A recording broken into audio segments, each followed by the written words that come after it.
The attorney's letter came as a deep shock to me. My Uncle Jeremy had died by his own hand. The coroner's report was unequivocal. He hanged himself in the loft. My initial surprise and distress past, I considered the news. It seemed clear that Derceto had exercised a thoroughly morbid influence on my uncle's mind. That creaking old mansion with its unusual tales, its secret library door, the ancient upstairs clock, all those occult books that my uncle could not resist reading in spite of his fragile nerves. Fate had pointed its finger. Derceto had trapped its prey. Mr. McCarthy, the family lawyer, suggested selling the old house. I immediately opposed the idea. My duty is clear. I must go to Derceto. I tremble at the thought of those dark corridors, those brooding portraits.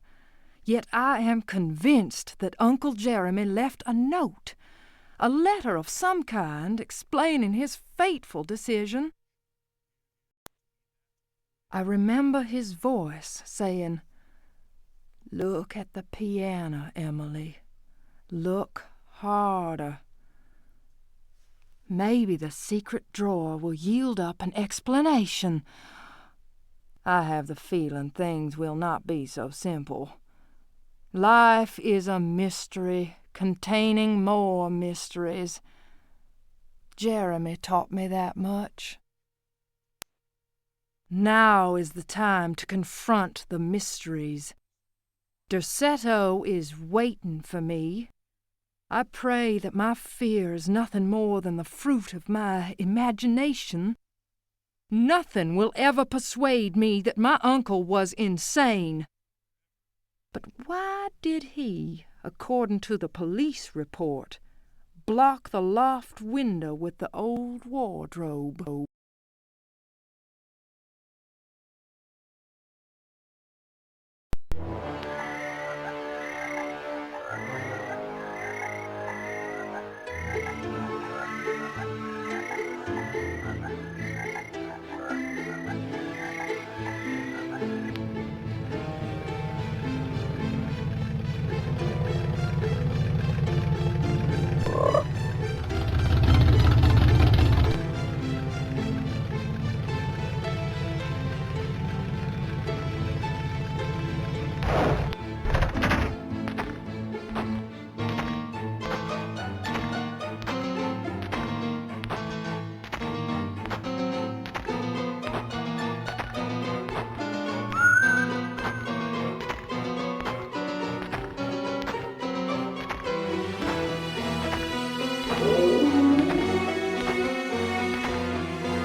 They are coming! I have freed hellish forces, and now the price must be paid. Derceto is the prey of evil. The sun has set. They will find my body, but will not have my soul. I can imagine the master's fury and the terror in the hearts of his slaves. I hear their footsteps. Some may understand what I have done.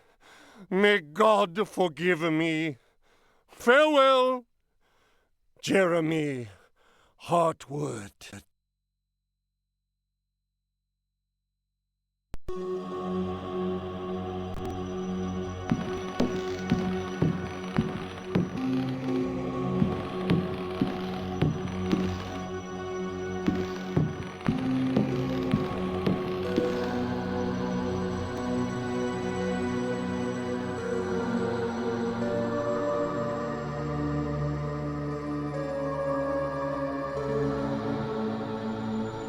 Fragment of the Myth of the Golden Fleece.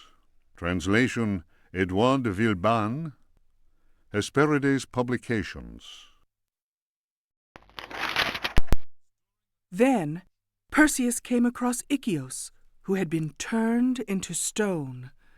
He spoke to his companions and said, "Beware of the Medusa. He who looks into their eyes is doomed to the same fate as that which befell poor Ichthys, and will never more set eyes on Seriphos." "Must we go blindfolded?" asked Eumolpus. "Take up your bronze shields and polish them until they flash in the sun," answered Perseus. "Fill your hearts with courage." Her quiver.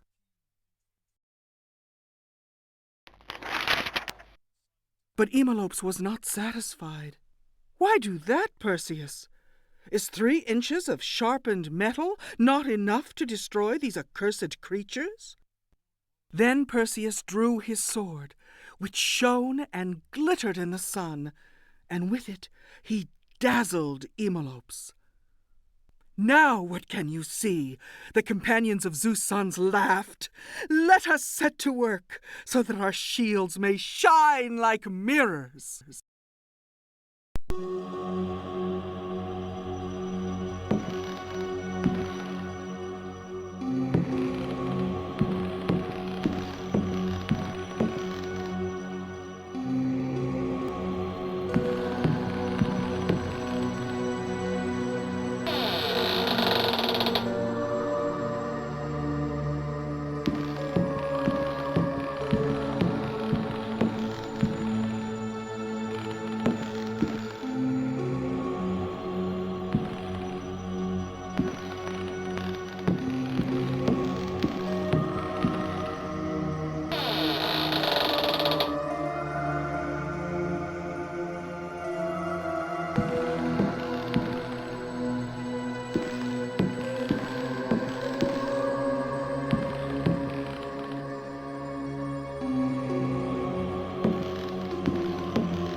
Diary of Jeremy Hartwood.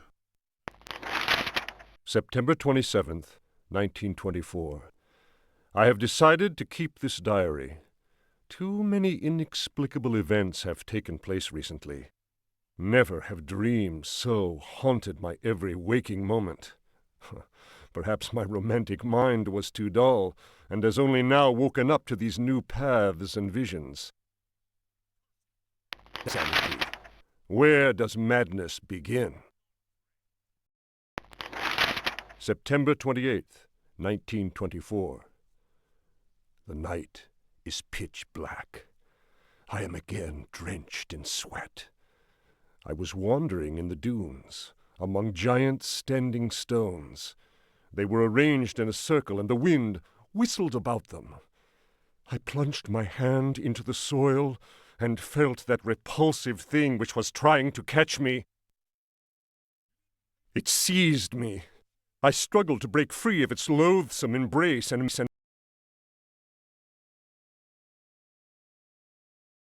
managed to tear my hand away. It was covered in sticky substance.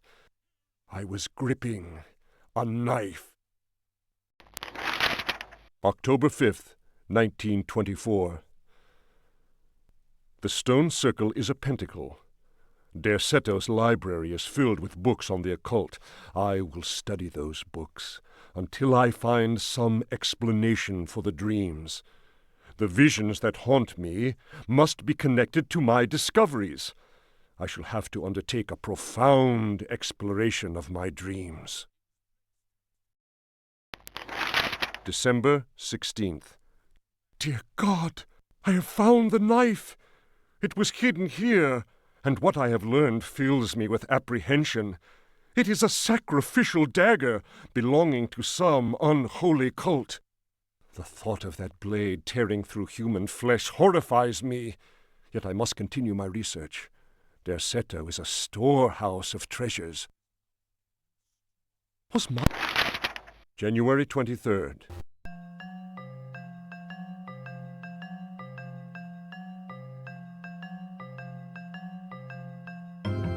Diary of Jeremy. September 27th. Sanity. Managed to. October 5th. December 16th. Dear God, I have found the knife. It was hidden here, and what I have learned fills me with apprehension. It is a sacrificial dagger belonging to some unholy cult. The thought of that blade tearing through human flesh horrifies me, yet I must continue my research.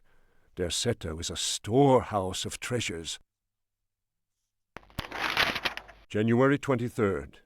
I spend all my days plunged in dusty books. The servants are convinced I am mad. At night, I awaken them with my screams. The dreams are draining what sanity I still have. I have tried staying awake, but in vain. My visions have changed. No doubt the influence of my father's research. February 7th, 1925. The Dark Man, that is what I call him, has revealed his true face to me. He appeared, as usual, near the fireplace, but this time he approached me. His terrible smile will haunt me to my dying day. His breath was ice, and his burning eyes froze me. I could not move. I know, as surely as I have ever known anything, that the face I saw, the face that has turned my nights into hellish torture, is the mask of death. March 10th. My exhaustion is beyond description. The endless reading burns my eyes. It seems that pirates frequented the area. Dr. Herbert insists I keep to my bed. I have moved to another bedroom and sleep much better now. The Dark Man has not gone, however. I know it. He will wait for as long as he must. Unless I, Jeremy Hartwood, can find a way to send him back to whatever hell he comes from. March 11th. My poor knowledge of Greek and Latin is a serious handicap to my reading. I have, nevertheless, made a great step forward. I drew the symbol on the floor. He can no longer go there. I want him to understand that I can do the same thing in my bedroom. I can imagine his rage and frustration. Only last night he found his way back into my dreams. March 13th. The translation will seriously dent what money I have left. I cannot paint. My pictures are clearly the work of a lunatic. The collector Thornhill's embarrassed smile was proof of that. March 29th. He has come back. He found the door to my dreams. I am too weary to attempt any defense. I have no strength left to fight, and he knows it. He considers me dead already. Could I possibly? March 30th. How ironic! The cave my father sought for so many years is here, beneath the house. Waits. The butler discovered a crack in the cellar wall. A breeze blows in through it, icy and repugnant. I am filled with horror at the thought of my father dying in this place. Heart attack.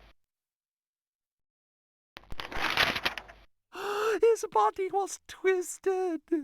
He had wept. His fingernails were torn and bloody from scrabbling at the floor.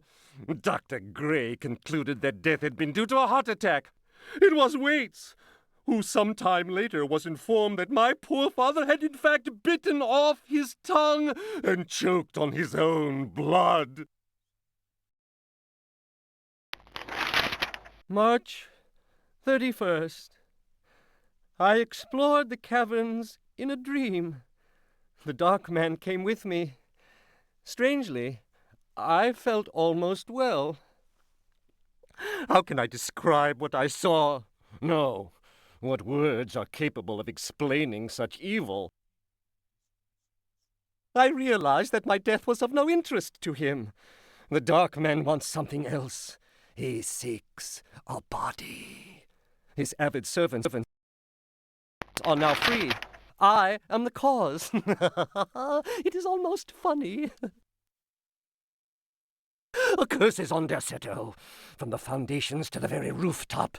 I can no longer struggle, let alone eradicate the evil that grips the house. The end is very near. I can feel it.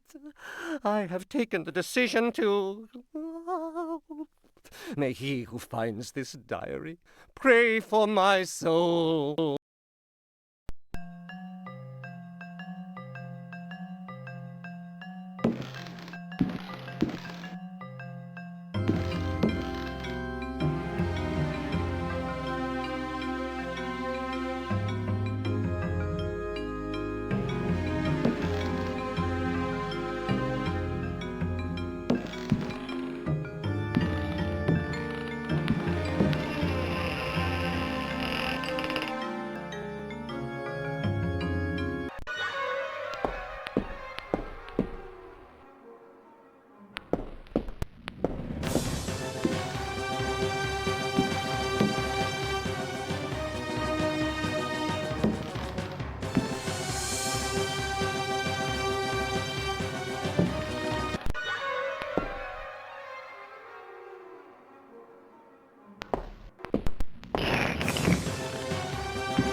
A Brightness from Afar by Lord Boleskine, an account of his celebrated voyage to New England, 1824, Alistair Publications, Cambridge. Following a splendid journey, the sunny harbour came into sight. The locals were much impressed with one's arrival in their midst. One had time to sketch several of them and notice signs of degeneracy. Some children showed one their queer hands that would inspire uneasiness.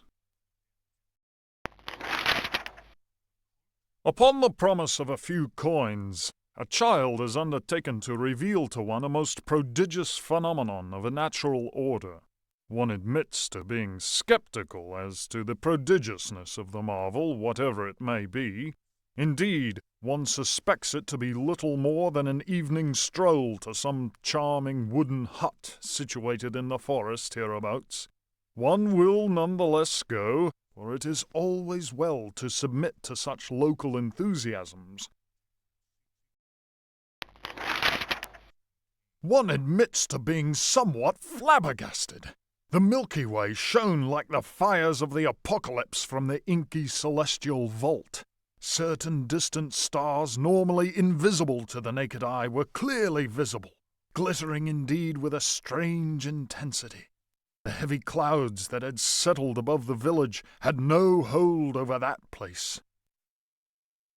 It would be interminable length of such a list. One might conceivably risk being charged with exaggeration.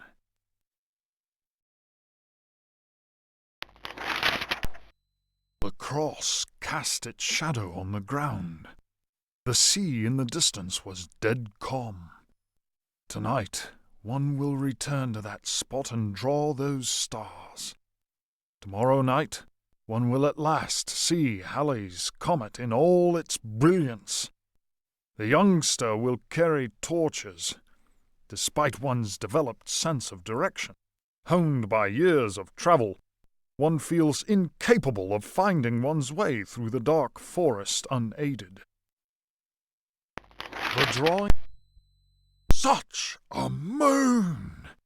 The cross cast its shadow on the ground. The sea in the distance was dead calm.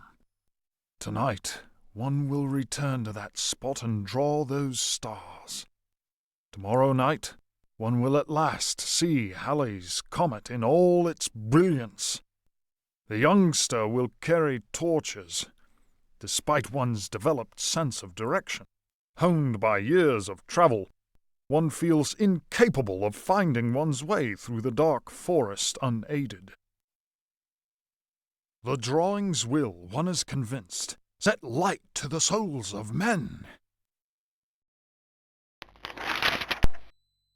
Such a moon!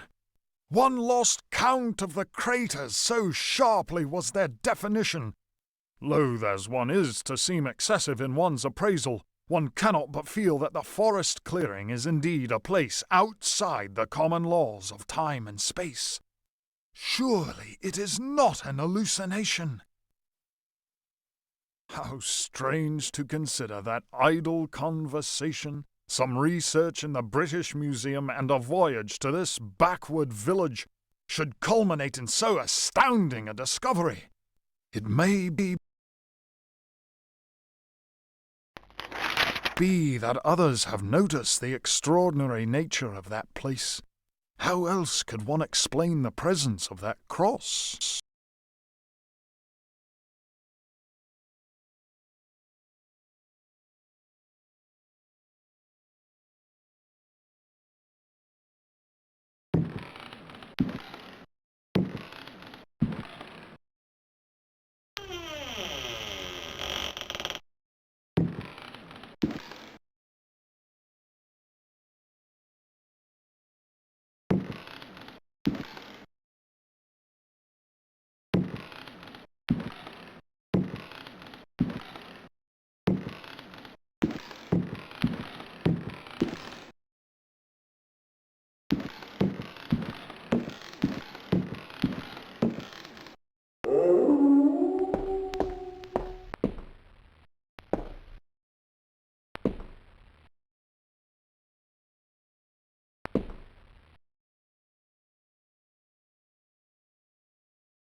Memories by Alistair Boleskine. Printed in London, A. Machin, editor, 1833. It was during a conversation with G that one first heard of the New England fishing village of Eye. The area was apparently the ideal place from which to witness unusual phenomena in space. The quality of the air, along with the conjunction of several favorable factors, made one impatient to get started. Having gleaned what information one could from the British Museum, one set off with all haste.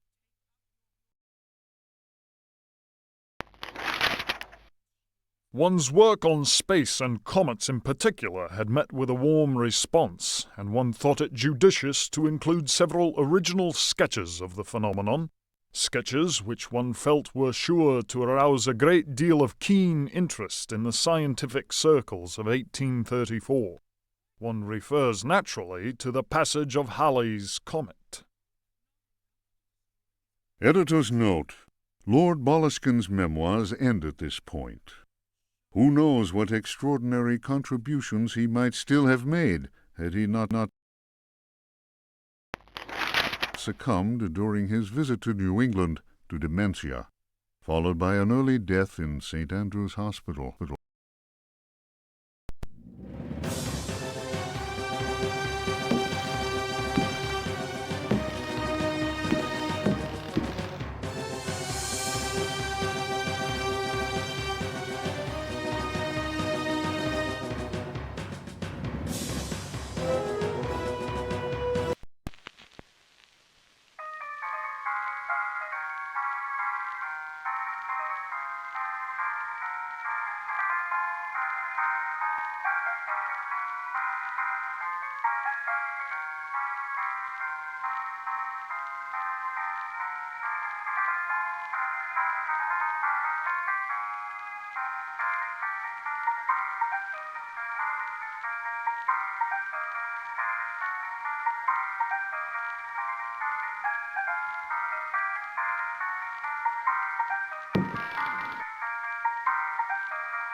Memories by Alistair Boleskine.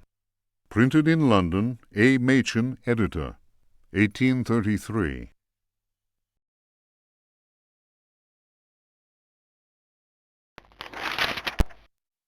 It was during a conversation with G that one first heard of the New England fishing village of Eye.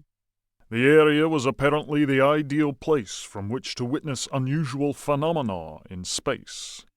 The quality of the air, along with the conjunction of several favorable factors, made one impatient to get started. Having gleaned what information one could from the British Museum, one set off with all haste. One's work on space and comets in particular had met with a warm response, and one thought it judicious to include several original sketches of the phenomenon, sketches which one felt were sure to arouse a great deal of keen interest in the scientific circles of 1834. One refers naturally to the passage of Halley's comet. Succumbed during his visit to New England to dementia, followed by an early death in St. Andrew's Hospital.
The Creatures of Night by Hubertus the Bald, translated from Latin by his brother in prayer, Fratre Johann Marcus. Of monstrosity. You who read me know that night engenders monsters and that night creatures exist. The accursed book of Abdul al-Hazred is clear on this matter. That is not dead which can eternal lie. Unhappy he who knows that book. standing stones, for he will free the powers of darkness. Of the pit. Stagnant waters are like the memory of men. Beneath the surface calm, clawed beasts await and are known to initiates as the deep ones. Of libraries. Unhappy he who frees the prowler. Unhappy he who meets the prowler erring among the books. He generates the vagabond that comes from other spheres. He believes the vagabond does not exist. The vagabond knows how to take the breath of the reckless. Of strife. He who speaks does not know, and believes he is able to kill the creatures of the night. Folly. Evil is conjured up by science and secrecy. Nothing. He who knows says nothing. Of death. There are domains more terrible than death. That is not dead which can eternal lie. Each creature is conjured up and is not dead, but returns to the origins. A monster, a science. Steel kills the vagabond who never dies. Translator's note. Here ends the manuscript of Hubertus, who died in the library of the convent of Teruel in the year of our Lord 1666. Requiescat in pace.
The Sacrificial Dagger, Otto Stern, Lumina Books. The importance placed on ritual sacrifice is constant in religious cult practice. Propitiating the gods is a theme common to many religions. The Old Testament affords many examples. Primitive polytheistic belief systems integrate sacrifice in their rituals as part of the recurrent process of reaffirmation and, naturally enough, group cohesion. The members of their social and religious community come together in an act of purification and atonement.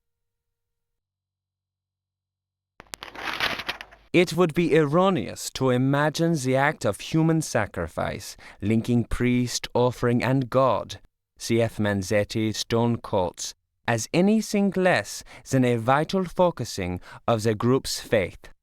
The act also ensures the continuing appeasement of the god, but only if practiced by a recognized officiating priest using the appropriate instrument. Studies made concerning primitive religious groups bear witness to the central role of sacrifice in living ritual. My own work in the field of ethnopsychology brought me into contact with a sorcerer living in the region of Arkham. He introduced me to the rite of steel, linked to a ceremony known as adoring the black goat of the woods with 1,000 youngs. The god being adored is known as the vagabond. Here, the dagger's role, which allows the life breath to pass from one dimension to another, is essential. The vagabond is a frightening figure, being able to move where he wants and to kill those who have displeased the goat god, for whom he acts as a go-between. The goat is clearly a fertility god. The priest, having spoken the invocation, must choose the appropriate dagger for the sacrifice. The knife with a sinusoidal blade that must be dipped 7 times on night when the moon is full, in water that has been distilled 100 times, will be laid aside, since it would send the vagabond back into his own dimension. See illustration. The priest will rather choose the dagger with a curved blade. That is more appropriate for slitting of the lamb's throat. This act transfigures the sorcerer priest and plunges the assembled worshippers into a divine trance.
The Sons of the Sun and of the Shadows.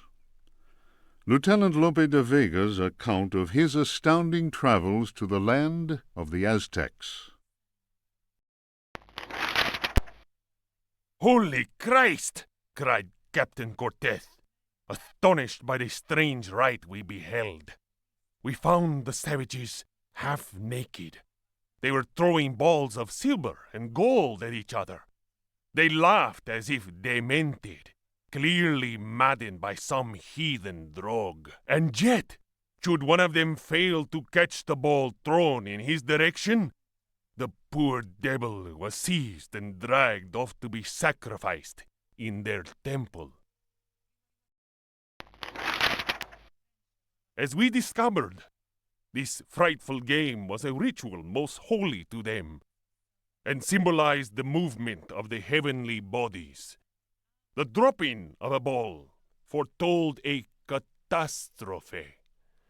That is what the Aztecs believed in their godless ignorance. Their countless deities could only be appeased through endless human sacrifices. The victim's heart, which was still beating, lay in the hand of the murderous priest.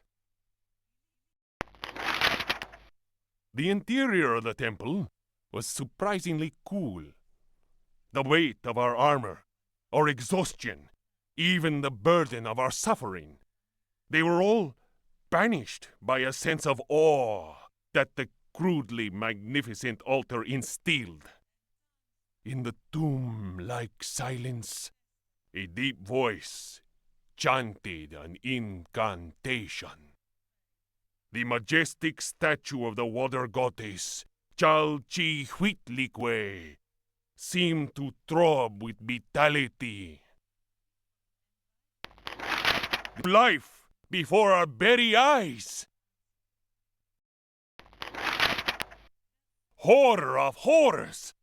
The granite eyes of the statue, empty of life only moments before, were now injected with blood. We staggered back in amazement. Dom Jose was taken by a fit of convulsions. He tried to raise up his crucifix, as if to ward off an attack by demons. The heathen priest laughed cruelly. The statue's mouth cracked open in a deathly grin, bearing teeth sharpened to dagger points. Captain Cortez, despite our efforts, we were unable to move. Our armor seemed to be bolted to the temple floor. Our legs weakened, and we collapsed in a thunder of steel. Only Cortez had the presence of mind to unsheath his dagger. He hurled it at the cackling priest. 4 inches of the finest Toledo steel buried itself in the heathen's face. His blood spurted, splashing the now lifeless idol.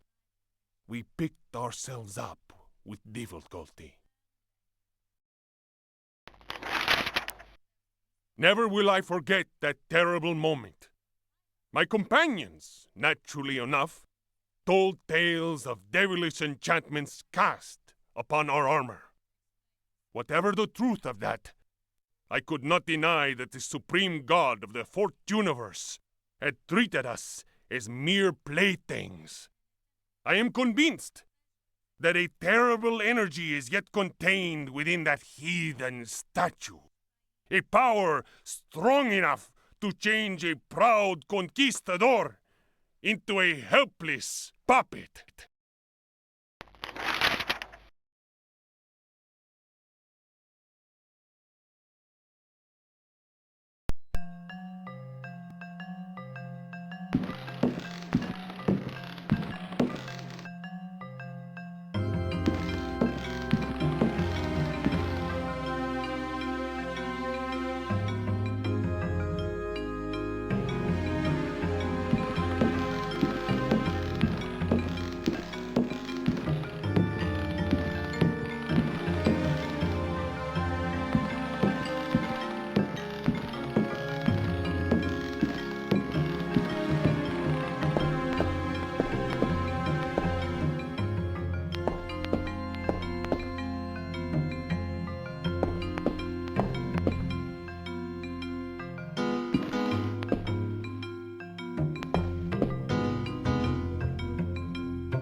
The Tale of Captain J.W. Norton of the Army of the Union.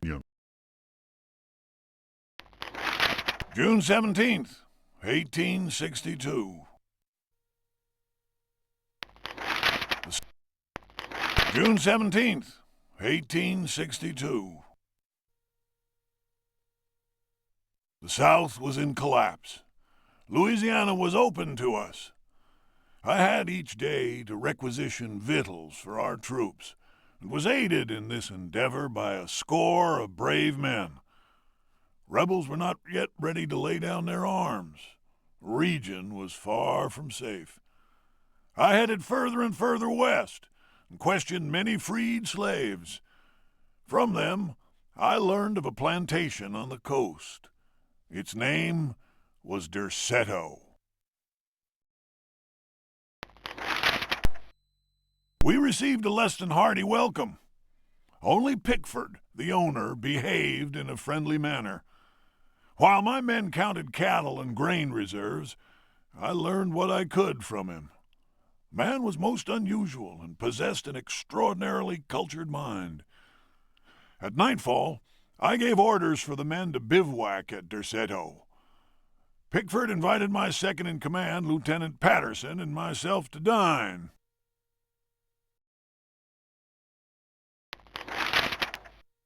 The evening was splendid, and our host proved a most entertaining conversationalist. While coffee was being served, Patterson went to inspect the men's camp. The cigar Pickford offered me was so acrid that my head began to spin. I remember Patterson's return chased off the nightmare. I heard shouts and firing from outside and found the strength to take out my revolver. I fired 3 shots. Pickford fell to the floor. Patterson then helped me out of the burning house. The air was filled with smoke. We resembled a company in disorderly retreat. I saw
Memoirs of a Lost Soul.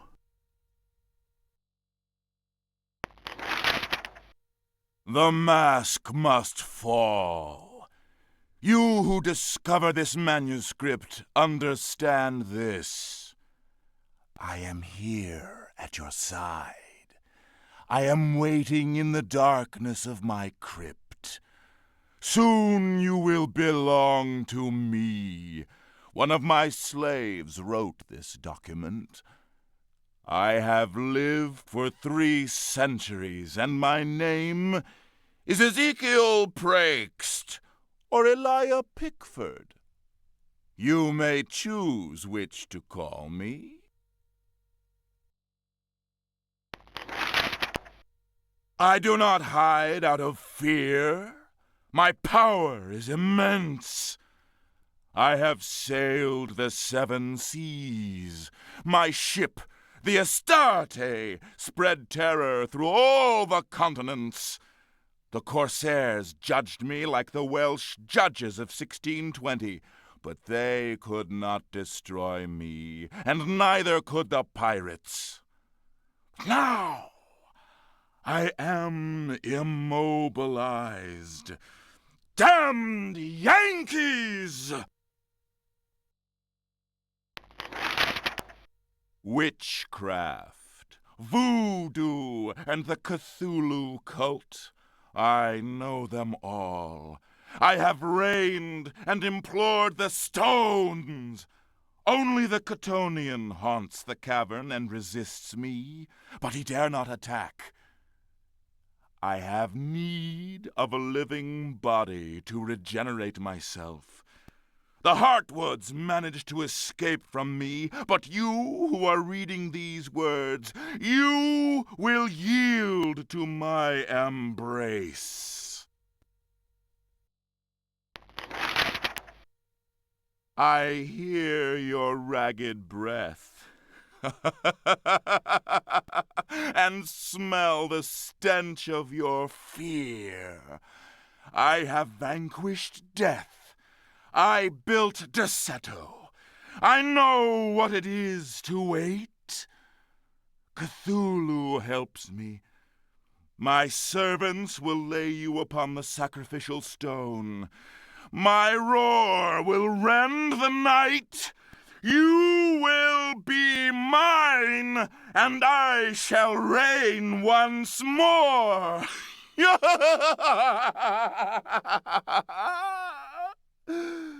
Come to me.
Oh.